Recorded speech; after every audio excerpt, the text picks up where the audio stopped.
In the heart of Los Santos, a vibrant American coastal city known for its towering skylines and bustling streets, four women stood against the tides of fear and injustice, their courage weaving a story that echoed through generations. Maria Lawson, a firefighter who had once lost her father in a warehouse blaze, found her strength not in medals or applause, but in the quiet moments when she faced the flames alone. Every time she rushed into burning buildings, she remembered her father's last words. Bravery isn't about being fearless. It's about choosing to act despite the fear. One stormy night, when lightning struck a power plant near the city, Maria led her crew through collapsing walls and roaring fire to rescue trapped engineers. Her helmet melted in the heat, yet she pressed on, guiding everyone to safety. That night, Los Santos saw more than a firefighter. They saw a symbol of courage reborn. Across town, another kind of fire burned in the heart of journalist Lena Ortiz. She had grown up in the rough edges of Los Santos, where truth was often twisted by power and money. When she uncovered evidence of corruption that endangered hundreds of workers in a local factory, threats flooded her phone. Her editor warned her to drop the story, but Lena knew silence would cost more lives than her words ever could. She published the report, revealing a web of deceit that reached the city's elite. Within weeks, the factory was shut down for safety violations, and thousands of lives were spared from disaster. Though she walked home under constant fear, Lena stood tall, a reminder that words, when wielded with integrity, can ignite revolutions. Meanwhile, in the city's South District, a soldier and former soldier, faced a battle of her own. Returning from overseas service, she had been a free cleaner for veterans and single mothers. Her work wasn't glamorous.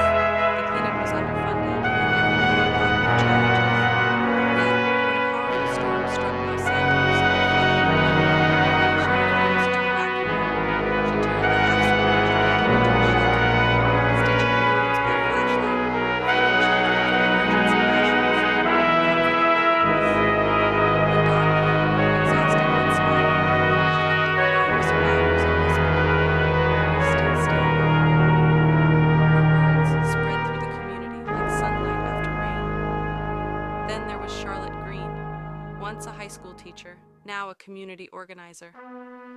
When rising violence threatened her neighborhood, Charlotte rallied mothers, sisters, and daughters to create the Unity Watch, a grassroots group that patrolled the streets, mentored youth, and turned abandoned lots into community gardens. Many mocked her efforts, but when crime rates dropped and families began to rebuild trust, her vision proved unstoppable. Charlotte believed that courage wasn't only in battlefields or burning buildings.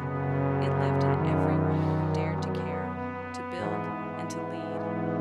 One fateful evening, the paths of these four women crossed. A major blackout hit Los Santos. Hospitals lost power, communications failed, and panic began to spread. Maria led emergency crews through darkened streets. Lena broadcast live updates using a backup transmitter. Dr. Aisha turned her clinic into a makeshift ER, and Charlotte organized neighbors to deliver food and comfort to stranded families. For 72 hours, the city teetered on the edge of chaos, yet it was held together by the steady hands and fierce hearts of these women. When the lights finally flickered back on, people poured into the streets, cheering not for politicians or police, but for the women who had carried the city through its darkest hours. Weeks later, as the city rebuilt, a mural appeared on the wall of City Hall, four silhouettes against a golden dawn, painted by local artists. Beneath it were the words, "They didn't wait for heroes, they became them." The mural became a landmark, visited by school children, travelers, and dreamers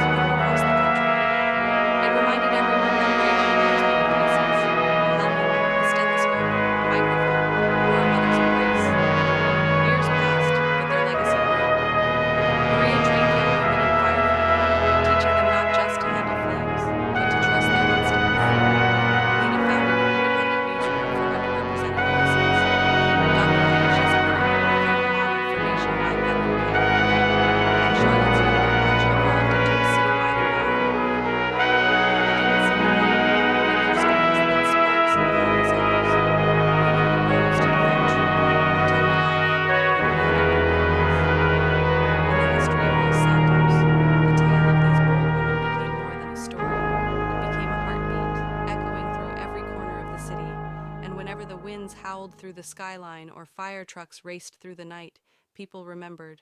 Courage was not born in grand moments, but in